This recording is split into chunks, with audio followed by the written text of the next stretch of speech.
আজকে প্রথমবার আমার ছেলে আর ছেলের আব্বুরা নিয়ে ফেসবুকে টাকা দিয়ে রেস্টুরেন্টে খাইতে আসছি। আসসালামু আলাইকুম এভরিওয়ান, সবাই কেমন আছেন? আলহামদুলিল্লাহ আমি ভালো আছি। আশা রাখি আপনারাও ভালো আছেন। আর সবচেয়ে বড় কথা হলো আমার ছেলের আব্বু আজকে প্রথমবার আর কি ফেসবুকে টাকা দিয়ে কিছু একটা খেয়েছে। আমার ছেলের আব্বু কেন ফেসবুকে টাকা আর কখনো খায় নাই আর আমি কেন তারে দেই নাই সবকিছুই বলবো এই ভিডিওতে। তার জন্য সবাই ভিডিওটা সম্পূর্ণ দেখবেন। সো আমরা এখন চলে যাচ্ছি রেস্টুরেন্টে। যাওয়ার পথে অনেক সুন্দর একটা রাস্তা দেখলাম। দেখার পর আমার ছেলের আব্বুরে বলছিলাম একটা ভিডিও করে দেওয়ার জন্য। দেখেন সে ক্যামেরা ধরে একদিকে আর আমি হচ্ছে আরেক দিকে। তারপর বললাম আচ্ছা ঠিক আছে তোমরা দাঁড়াও আমি ভিডিও করি। তারপরে দেখি ও মা ছেলে যায় একদিকে আর ছেলের বাপ যায় আরেকদিকে, মানে কি একটা অবস্থা। তারপর ভাবলাম থাক আর ভিডিও করার দরকার নাই, যাই সামনের দিকে যাই, কারণ আমাদের যেহেতু কিছুটা রাস্তা হাইটে যাইতে হবে, প্রায় 4 থেকে 5 মিনিট সময় লাগে।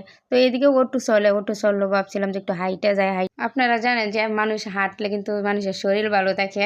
আর আমি যেহেতু বাসায় থাকি একটু বাইরে বের হওয়া হয় না, এইভাবে হাঁটাও হয় না, যার কারণে ভাবলাম একটু হাইটে তারপরে মেন রাস্তায় যায় তারপরে গাড়ি তুলি। যাই হোক আরেকটা কথা বলে রাখি, এই বুরকাটা হচ্ছে আমি আমার ফেসবুকে টাকা দিয়ে বানাইছি, তার জন্য আমি আপনাদেরকে একটু দেখাইলাম। তো কেমন হয়েছে আসলে পুরোপুরিতে দেখা যায় না, তারপরে জানাবেন কেমন হয়েছে। বুরকাটা আমার অনেকটা শখের একটা বুরকা, যেহেতু আমি আমার ফেসবুকে টাকা দিয়ে বানাইছি। যাই হোক হাঁটতে হাঁটতে চলে আসলাম রাস্তায়, অটোতে ওঠার জন্য দাঁড়ায় আছি। তারপর অটোতে উঠলাম, রাস্তায় যাই দিকে অনেক জ্যাম, অটোতে বসে আছি। তারপর যখন জ্যাম কমলো তখন অটো ছাড়লো, শেষ পর্যন্ত অটো থেকে নামলাম। নামার পরে দেখি যে একটা বেলুনের দোকান, আর আমি যেহেতু ছোট বাচ্চা নিয়ে গেছি, ছেলে তো দেখে চিল্লাচিল্লি করতেছে বেলুন কিনে দেওয়ার জন্য। তারপর ওর আব্বু একটা বেলুন কিনে দিল, আর বেলুন পেয়ে তো ছেলে অনেক খুশি, রাস্তার মধ্যে খেলা শুরু করে দিয়েছে। যাই হোক অবশেষে চলে আসলাম এটিএম বোর্ডে টাকা ওঠানোর জন্য, যেহেতু আমি ফেসবুকে টাকা উঠাবো তাই আমি এটিএম বোর্ড থেকে উঠিয়ে তারপরে আমি রেস্টুরেন্টে যাবো, এটাই ছিল আমার ইচ্ছা। আর টাকা উঠানোর পরে চলে আসলাম রেস্টুরেন্টে, যেহেতু জামাইকে ফেসবুকে টাকা দিয়ে আমি নিজে খাওয়াবো তাই আমি নিজেও সাথে আসলাম।